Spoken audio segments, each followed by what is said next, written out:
Traditional, lockdown-only tactics failed at Columbine High School, Red Lake High School, Sandy Hook Elementary School, and Virginia Tech University. This has been well documented in a comprehensive post-incident analysis. This begs the question, why do we continue this practice in the United States? Surprisingly, there is a lack of data to support a justification other than it's the way we've always done it. There were no survivability studies, no records concerning its history, an endorsement of these strategies or records of development by government agencies. Interestingly, there have been many opinions published over the years from school security experts, but they had not been tested.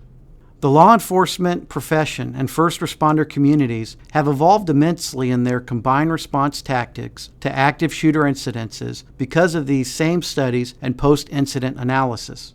Prior to Columbine, the law enforcement profession predominantly relied upon SWAT teams in response to active shooter, while responding patrol officers attempted to contain the scene from the outer perimeter.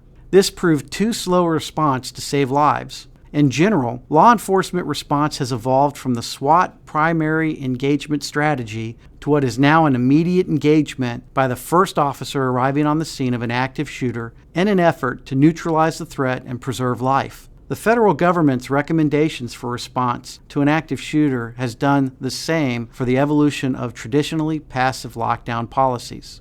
The traditional lockdown is reminiscent of the 1950s, when students ducked under desks and covered their heads during the Cold War. The origin can also be related back to the so-called drive-by drills on the West Coast. In the 1970s, the Unified Los Angeles School District had such a policy in response to embattled neighborhoods wrought with gang violence, drive-by shootings, and street-level crime outside of school buildings. School designs resembled old motels with perimeter security fencing. Buildings would be locked down, and police assigned inside the fence perimeter would counter assaults from exterior threats.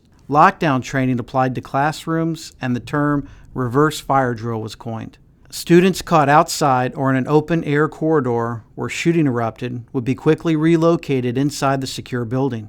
Students were taught to get on the floor because typically the lower portion of the walls were concrete and they could be shielded from the line of fire. The blinds or drapes were closed and the lights turned off to avoid casting silhouette targets that could be seen and thus shot at from outside.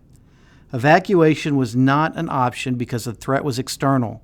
Lockdowns were never intended to be the primary or sole response protocol for an active shooter by today's standards and modern school designs.